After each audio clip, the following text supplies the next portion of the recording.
5 craziest NASA accidents. Oh, hey there YouTube, didn't see you come in. You know, I spent a lot of time thinking about trying to get off this insane little planet, and it seems that I'm not the first person to hold such aspirations. We all know that when it comes to the coolest jobs ever list, being an astronaut for NASA is definitely up there. But even the coolest of jobs comes with complications and sometimes the saddest of days. Have you ever wondered what accidents may have occurred at NASA? Because I know I have, and that's why today on Top 5 Best, we're looking at 5 crazy NASA accidents. Let's begin, shall we?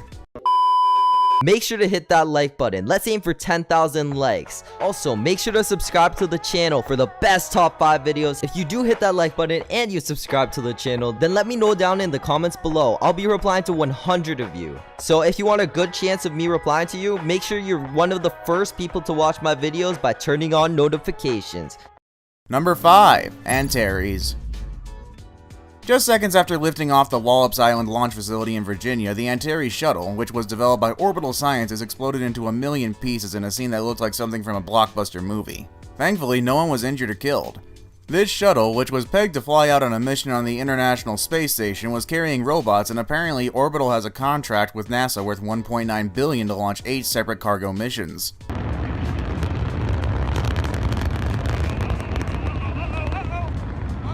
Both NASA and Orbital have reached different conclusions as to why the scenes of October 28, 2014 occurred.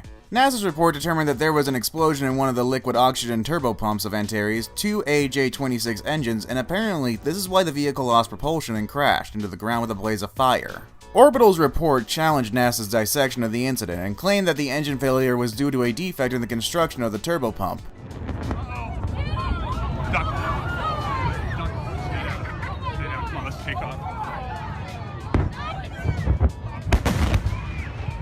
And also cited poor long-term storage as a reason for the explosion.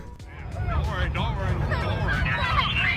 Be advised, everyone in the LCC maintain your positions in your consoles in the LCC maintain position. Number 4. Apollo 13. After oxygen tank number 2 exploded, all oxygen was lost within 3 hours, along with electrical power, the water supply, and propulsion systems. On April 13, 1970, the astronauts on board the Apollo 13 stayed alive by making their way to the lunar module. Astronaut Jim Lovell reported back to the Kennedy Space Center, stressing that the craft looked to be dispersing a gas into outer space. The KSC went into panic mode and quickly got all their employees on deck to analyze data and try to help resolve the issue. There was every chance that the team had made a vital error when preparing the rocket for its mission, but it was too late to dwell on spilled milk now. They had to figure out how to get the astronauts home, and the next several days would be spent cracking their heads together in order to hatch a plan that could work. Luckily, the astronauts made it home safely on the remaining oxygen preserves in the lunar module, but once the crew had landed back on Earth safely, the KPC set about discovering what had caused this near-fatal accident so they could stop accidents like this occurring in the future. In 1965, systems were constructed to operate on 65 volts, a step up from the 28 volts of old systems.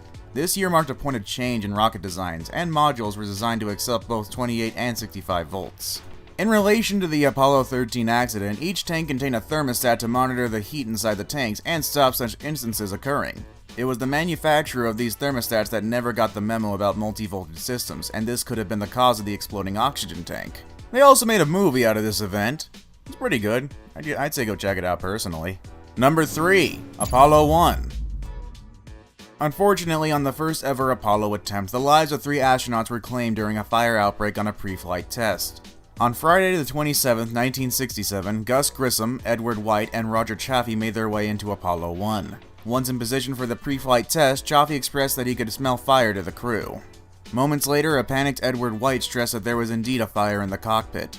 It was imperative at this point that emergency procedures be carried out within the next 90 seconds, but this was all theory. In practice, the crew had never achieved the procedure in such a short amount of time. The astronauts inside attempted to carry out the procedure, but their vision was clouded by smoke before they could complete their actions.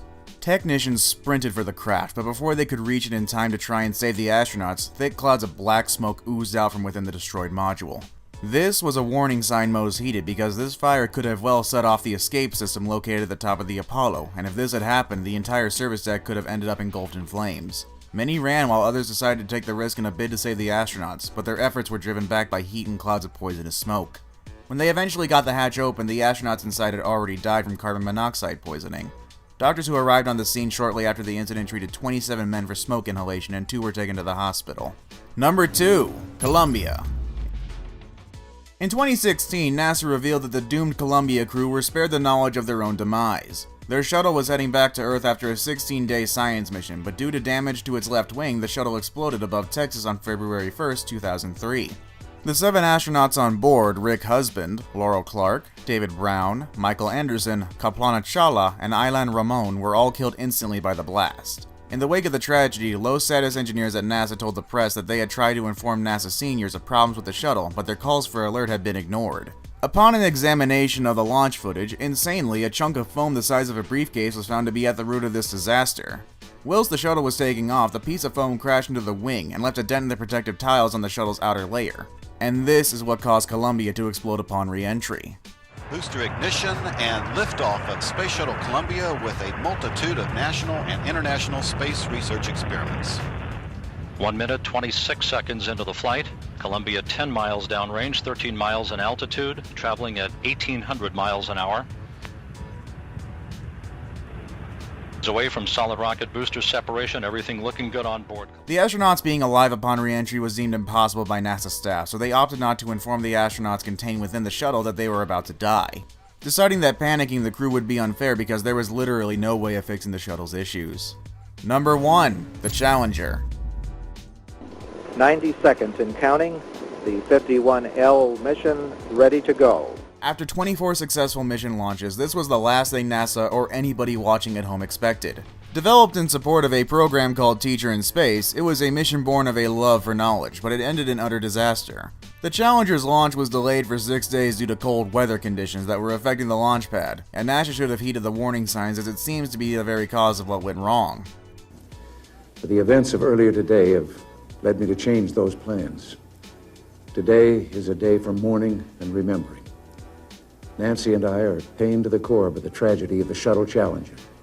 We know we share this pain with all of the people of our country. This is truly a national loss. After this fatal explosion, Ronald Reagan, who was the president at the time, ordered a special commission to discover the catalyst of this catastrophe.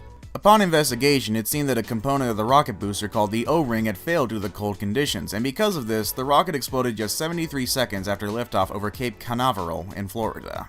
As a rubber seal component in the rocket booster, the O-ring is designed to prevent leaks, but because the component had become brittle due to the cold temperature of just 2.2 degrees on the launch day, a leak emerged and the explosion happened before the eyes of the nation on live television. 7 people lost their lives, including the appointed teacher in space, Krista McAuliffe, and the astronauts Mike Smith, Dick Scobie, Greg Jarvis, Judith Resnick, Ron McNair, and Ellison Onizuka. Wind as we Engine throttling up, 3 engines now at 104%. Challenger, go at throttle up. Roger, go to throttle up. This shuttle mission will launch, my God.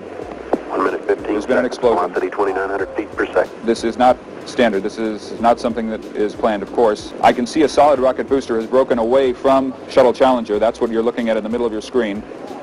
I cannot see the shuttle itself. If you look at the pictures in slow motion, it looks as if the right-hand engine of the shuttle itself exploded. You could see a tongue of flame coming out of it. Challenger, go at throttle up. Roger, go to throttle up.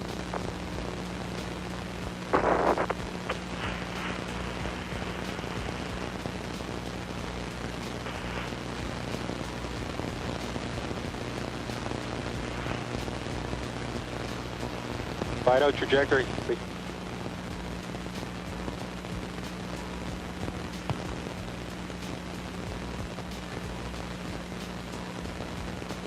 I don't know if it's able to continue on one rocket booster. If it's able to jettison that rocket booster, it will be able to return to the Kennedy Space Center. It My would have to controllers shut here down. looking very carefully at the situation. Obviously a major malfunction. I hope they were able to survive. This event is most likely the most shocking incident to occur in the history of spaceflight, and is certainly a sour moment in NASA's history. And that is our video for today, everybody. If you like this video, why not let us know in the comments? And while you're down there, why not give us a like and maybe even subscribe to us? Helps us out immensely and lets us know you want more content. With that said, I'm signing off and I'll see you all next video.